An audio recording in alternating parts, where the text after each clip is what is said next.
ఇప్పటికీ సరిగ్గా 500 మిలియన్స్కి ముందు, అంటే 37 కోట్ల సంవత్సరాలకు ముందు మొట్టమొదటిసారిగా సముద్రంలో జీవం ఏర్పడింది. కానీ అసలు సముద్రాలే ఎలా వచ్చాయి అని అంటారా? సింపుల్గా చెప్తాను వినండి.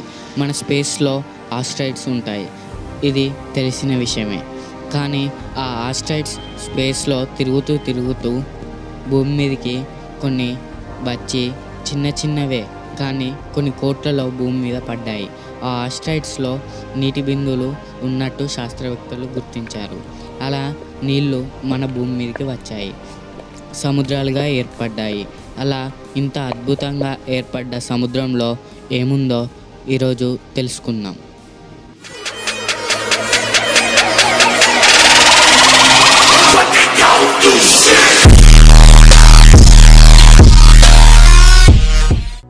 ఈ ప్లానెట్ మీద 29% భూమి ఉంటే 71% నీళ్ళే ఉన్నాయి.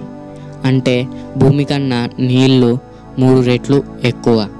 మన పీల్చే ప్రాణవాయువు 80% సముద్రంలో నుంచే రిలీజ్ అవుతుంది.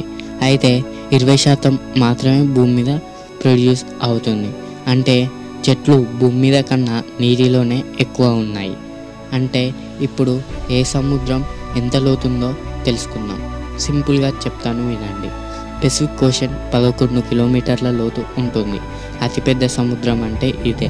రెండోది అట్లాంటిక్ ఓషన్ 9 కిలోమీటర్ల లోతు ఉంటుంది. మూడోది ఇండియన్ ఓషన్ 8 కిలోమీటర్ల లోతు ఉంటుంది.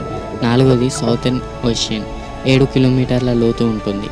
ఐదోది ఆర్క్టిక్ ఓషన్ 5 కిలోమీటర్ల లోతు ఉంటుంది. అయితే మొత్తం మన ఎర్త్ మీద నీళ్ళు అన్నీ కలిపి 126 ట్రిలియన్ గ్యాలన్స్ ఆఫ్ లీటర్ నీళ్లు ఉన్నాయి. భూమి మీద జనాభా కన్నా సముద్రంలో నివసించే చేపల జాతులే ఎక్కువ. NAAS అంటే national ocean and academic and administrative service ప్రకారం శాస్త్రవేత్తలు కేవలం 5% చేపలు మాత్రమే కనుగొన్నారు. మిగిలిన 95% చేపలు మాత్రం ఇంకా కనుగొనలేదు. ఆ 5% చేపలలో కొన్ని ప్రత్యేకమైన చేపల గురించి తెలుసుకుందాం. నెంబర్ 1 ఆక్టోపస్ అనే ఎందుకన్నానంటే ఇది ఊసరి వెళ్ళేలా రంగులు మారుతుంది మరియు దీనికి బొక్కలు ఉండవు. అందువల్ల ఏ షేప్లోకైనా సులువుగా మారిపోగలవు. అంతేకాదు ఇది ఒక్కసారి ఏదైనా వస్తువుని కానీ దేన్నైనా పట్టుకుంది అని అంటే విడిచిపెట్టడం చాలా కష్టం, అంత గట్టిగా పట్టుకుంటుంది. ఇంకా వీటికి 3 గుండెలు 9 మెదడులు ఉంటాయి. ఎందుకు అంటారా? ఒక మెదడు మామూలుగా దాని నర్వస్ సిస్టమ్ని మరియు బాడీని కంట్రోల్ చేస్తుంది. మిగిలిన 8 దానికి ఉండే 8 చేతులలో ఒక్కొక్కటి ఉండే దేనిది దానికే సపరేట్గా పనిచేసేలా ఉంటుంది. సింపుల్గా చెప్పాలి అని అంటే ఆక్టోపస్ ఒకేసారి 8 రకాల వేరువేరు పనులను చేయగలదు. అంతేకాదు దీనికి బ్లూ కలర్లో బ్లడ్ ఉంటుంది. ఇంకా కొన్ని చేపలకైతే సరిగ్గా కళ్ళు, ముక్కు, చెవులు, చివరికి తల కూడా ఉండవు. For example jelly fish, star fish, cucumber. ఇంకా మీరు ప్రజెంట్గా మన శాస్త్రవేత్తలు కనుగొన్న చేపలని గురించి తెలుసుకోవాలి అని అనుకుంటున్నారా? కింద డిస్క్రిప్షన్లో లింక్ ఇచ్చాను, ఒకసారి చెక్ చేయండి. ప్రపంచంలో అతిపెద్ద చేప ఏది అని అంటే టక్కున బ్లూ వేల్ అని సమాధానం చెప్తారు.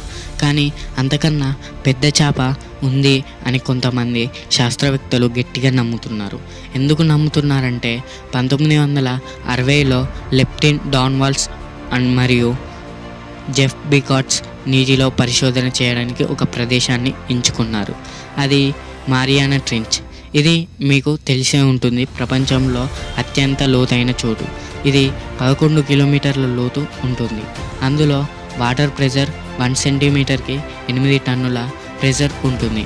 అంటే మీ మీద 2 భారీ ఏనుగులు ఉంచితే ఎంత వెయిట్ ఉంటుందో అంత ప్రెషర్ ఉంటుంది. అందువల్ల వాళ్ళు గట్టిగా ఇనుముతో చేసిన సబ్మెరైన్లు తీసుకు వెళ్ళారు. అలా 5 గంటలు ప్రయాణం చేశాక అరకు చేరుకున్నారు. తిరిగి వచ్చాక సబ్మెరైన్కి ఉన్న ఇనుము తాడులు ఏజీఓ గట్టిగా కొరికింది. ఎంత గట్టిగా కొరికిందంటే అంత గట్టి, తాళ్ళు కూడా విరిగిపోయేంత గట్టిగా కొరికింది. మరియు అది ఉండే లోతు బట్టి అది ఎంత ప్రెజర్ని తట్టుకుంటుందో మనకు అర్థమవుతుంది. అలాగే అది ఎంత భారీ జీవో మనకు అర్థమవుతుంది. జెఫ్ బికార్డ్ని అడిగితే ఒక భారీ జీవి మమ్మల్ని వెంబడించింది, సబ్మెరైన్ మీద దాడి చేసింది, కాసేపు అయ్యాక వదిలేసి వెళ్ళిపోయింది. సబ్మెరైన్ విరిగిపోవడంతో మేము వెంటనే తిరిగి వచ్చాం అని అన్నాడు. కానీ దీనికి నిరూపించడానికి సరిగ్గా ప్రూఫ్ లేవు. ఇంకా చాలానే ప్రయత్నాలు జరిగాయి, కానీ దీనికి ప్రూఫ్ లేవు. ఇంకా చేపల విషయానికి వస్తే 2,28,450 రకాల చేపలు మాత్రమే మనం కనుగొన్నాం. ఇంకా 20 లక్షలకు పైగా చేపలు మిస్టరీలోనే ఉండిపోయాయి. మరియు సముద్రంలో భూమిలాగా వాల్కనోస్, చెట్లు, అడవులు, కొండలు, నదులు, జలపాతాలు ఉంటాయి.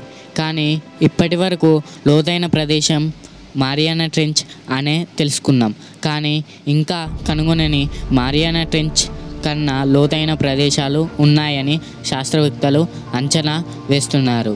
ఏది ఏమైనప్పటికీ ఇంత పెద్ద సముద్రంలో ఎన్నో మనకు తెలియని విషయాలు దాగి ఉన్నాయి.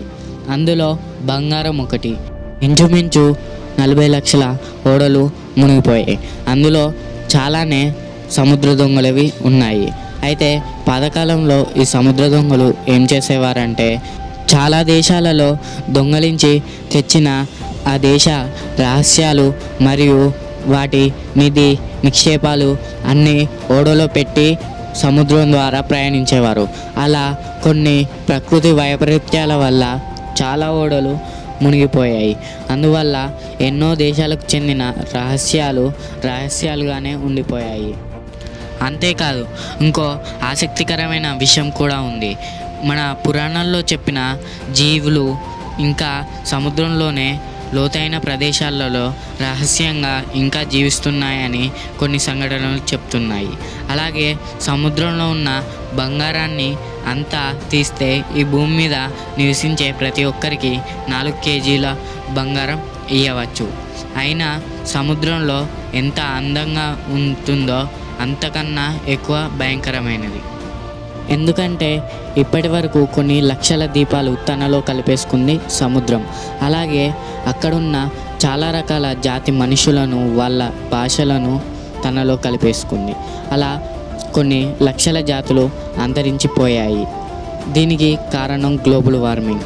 దీన్ని తగ్గించడం మనకు చాలా మంచిది. ఏది ఏమైనప్పటికీ సముద్రం మనకు చాలా అవసరం.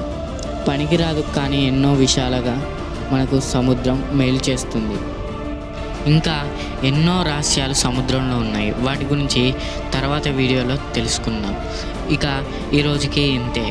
సముద్రం గురించి మరిన్ని ఇంట్రెస్టింగ్ విషయాలు తెలుసుకోవాలని అనుకుంటే నా ఛానల్ని సబ్స్క్రైబ్ చేసుకోండి. Thank you for watching.